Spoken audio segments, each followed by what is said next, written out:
Hello and welcome back to Fallout 76. Today I am on the public test server to check out Burning Love. I've had a few comments in other videos I've done on the PTS, people wanting to have a look at Burning Love, so that's what we're going to do today. And Burning Love, for those that don't know, this is Nuka World on Tour. Burning Love has a 50% chance to be awarded from the event Tunnel of Love, which takes place right here.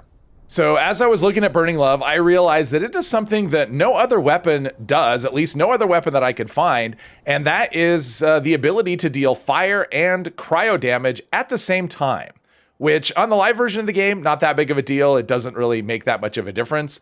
But with the ongoing combat rebalance, especially the enemy rebalance, the ability to deal fire and cryo damage at the same time, that can actually be pretty significant because some enemies, at least so far, it's a work in progress, have had their resistances adjusted, and they may have weaknesses to specific things like cold damage or fire damage, or sometimes both. So this is what a Burning Love looks like unmodified. Now this is a character that I am a full health character. I've got all of the archer perks maxed out along with Bloody Mess. So that's all I have that will increase the damage on the weapon.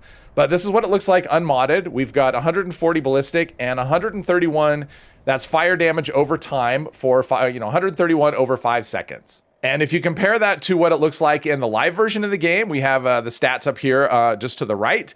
And you can see the base damage has been brought down, but the damage over time has been brought up.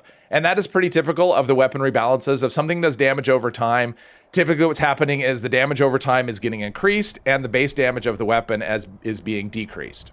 All right, so we're going to mod it. You can't put a sight on the Burning Love. I'm not sure why, but you can't.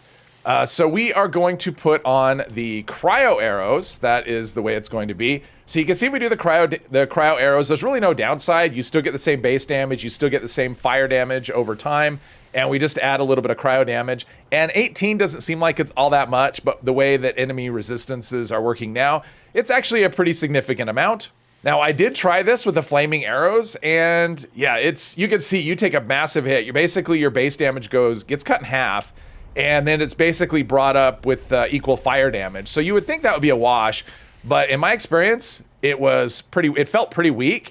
Now the damage over time goes up by quite a bit, so that also sounds like it would be significant, but it didn't feel like it. So yeah, I don't know. I didn't like the feel of this. It felt like it was pretty weak. And honestly, it doesn't take advantage of the fact that we can do 2 different types of damage. This is just all in on fire. First enemy we're going to test against is the Deathclaw. That has been rebalanced. And I am using the awareness perk, so it'll tell me. And you can see their weakness is to cryo, but their second weakest spot is fire. So this should be a pretty good benefit. Poison is kind of the strongest thing. Now there's 2 Deathclaws here. I think they're probably both the same level. Yep, they're both exactly the same level. And I do have follow through equipped. So the second shot, I won't be doing any critical hits here. The second shot will do more damage than the first, but that's still pretty decent damage. No critical hits, full health character, second damage. Almost enough. Now, if I was doing fire, I wish I had 2 of these, and then I could just try them side by side. And third shot will be enough to finish him off. Level 60, not all that strong. And we've got another one, same. Should be like 3 shots to kill. Yeah, follow through makes a massive difference. If you are playing stealth, I highly recommend using the follow through perk because that 40% damage on the second and third shot and beyond is massive. All right, so I decided I wanted to test this again with the fire bow just because I am curious. So I've modded this with a pyro receiver. So you can see our damage has been cut in half, but has been brought up with extra fire damage on impact. And the fire damage over time is more than, is that more than double? I'm trying to remember yeah, it's more than double. So let's see how we do against the Deathclaws. They should be the same level. I think they're pretty much always level 60 when I come here. My initial impression was this was weak, but let's just, okay, there's only one. Somewhere hidden. There should be another one around here somewhere, but let's check this first one out right here. Level 60, I hope. Yep, level 60. Good, the same thing. So it took 3 shots to kill before, and that damage over time is... All right, so it's gonna be the same, it looks like, either way.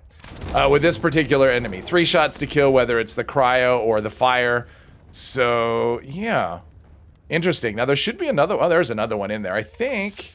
Yep, should be 3 shots to kill. First shot, second shot. I do like the new health bars, the way that it shows you how much the damage over time is actually going to do by graying out this, oops, the section that doesn't, whoa, look at that, little bit of splash damage. It was actually a pretty decent amount. So there you go. All right, so now we've got some snallygassers. Weak spot is the head. And I'm on the fire bow still. What I'll do is I'll do the fire, and then I'll reset the server and come back and try it again with cryo, because you can see their cryo resist is almost nothing. Definitely don't want to use poison against them. So let's do this one. The bad thing about the, well, I guess it's not bad that we get splash damage. So that's actually pretty significant. So it looks like 3 shots to kill on a snallygaster. Yep, let the damage over time do its thing. Yeah, damage over time is pretty cool. Yeah, this one had splash damage, so that's actually pretty good. And I think Grenadier, I'm not using Grenadier at the moment. I'm using Awareness instead just to see the resistances. But Grenadier, I think, works on that, the splash damage on that, so it can give you a little bit bigger area of effect. That should finish him off. Yeah, there you go. So let's reset it and come back with a cryo bow. So far, I would say my initial impression of having just double fire on this was kind of wrong, because it seems like it's really doing it didn't feel very strong, but once I'm looking at the time to kill, it's actually pretty reasonable. So now we've got the cryo mod here, and that's where they're weakest. So let's see what that does. It seems like it's probably about the same amount of health per hit as the pyro bow. Yep, so still 3 shots to kill. Now we're not doing critical hits at all. On my critical meter, I'm not doing any critical hits. I'm not sure why my critical meter isn't full, but we'll try that on the last one. So yeah, it's about the same either way. So it's like the same number of shots to kill. Now a critical hit should be a 1 shot on these things, I think. Oh, or it's not. Wow, okay. I'm kind of surprised. I thought it would be about a 1 shot, but the fire damage should finish him off. Yep, there we go. All right, I'm still on the cryo bow, and the Yao Guai here has, you can see the difference, right? The fire damage is very weak for a Yao Guai, and their highest resistance is actually cryo. So, and they actually look like they might be, oh, no, not super weak. Weaker than other things against poison, but there is no poison bow. So let's just, no critical hits this time. So this is the cryo. I would expect a pyro bow to do a lot better, and we'll do that afterwards. It looks like this is probably going to be 4 shots to kill, I'm guessing. Yeah, it's going to be 4 shots to kill the level 75 with the cryo bow. All right, here we go. Level 100, and he's already frenzied. And you can see, yeah, the cryo damage on this one is even higher. And the fire damage resistance. Whenever I'm saying damage, I mean in resistance here. So their fire resistance isn't very high either. But I would expect this to take, yeah, it looks like it's gonna take quite a bit longer. He's fighting ticks. I don't think that's, yeah, he just like 1 shots the ticks. Was that 2 shots? So maybe, well, okay. I'm in caution. I lost track. I think that was 3. So it looks like it's maybe 5 or even 6 shots to kill. Yeah, it's taken a while. With the cryo, because the cryos really doesn't look like it's probably doing much against him because he's so strong against that. So we'll try this again with the just the pyro mod.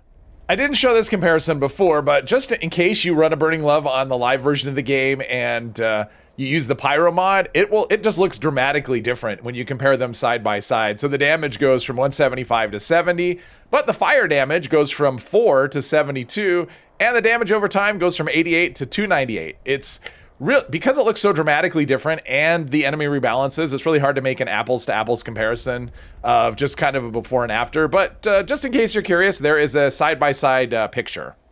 So with the pyro bow, I would actually expect this to perform quite a bit better than the cryo, just because of the relatively low resistances that the Yao Guai has and the really low it has against fire. So let's see if that actually, oh, how we have got server lag. So sometimes that happens. You get server lag and nothing happens. So we're not going to count that first shot since it obviously didn't register. Yeah, the damage over time is pretty significant. So it looks like it's 3 shots. Yeah, 3 shots to kill. And I think it was 4 with the cryo. Just wait for the damage over time to do its thing. So yeah, that was an improvement. So when you have a disparity like that, where the cryo resistance is actually or it could be the other way around though, where you have just a big, like their biggest strength is one of the, resistance is against one of those types of damage, then it will make a much bigger difference, obviously. So let's see how we do against this level. Yep, still level 100. Ooh, this time he's diseased in addition to being frenzied, but it took a lot of shots last time. Still, I'm not using critical hits. So yeah, his resistance is a bit higher. So what is that, 3 shots? I don't remember what it took before. I think it took, well, so it looks like it's about the same just because the, yeah, his base resistance is so high, so it's not much of a difference on that one. On the level 60, it looks like we got one quicker shot, if I remember correctly, but this was about the same, it seems like. So probably my default way to run this would be with the cryo mod, just in general, so I have both bases covered. Yeah, when the Burning Love first came to the game, which is actually the last time I tried it, I wasn't super impressed, and mainly that had to do with the legendary effects, and initially the fire damage you got wasn't all that significant, so I wasn't all excited with it. I think with the combat rebalance, it makes it a lot more interesting, especially since you're able to deal 2 types of elemental damage at the same time. So that could have some, make it a lot more interesting. I would love to be able to change that first star out, but I think that's unlikely to ever happen. Hopefully you enjoyed this video. If you did, please hit one of the buttons, and I hope you'll join me in the next one. Thank you very much.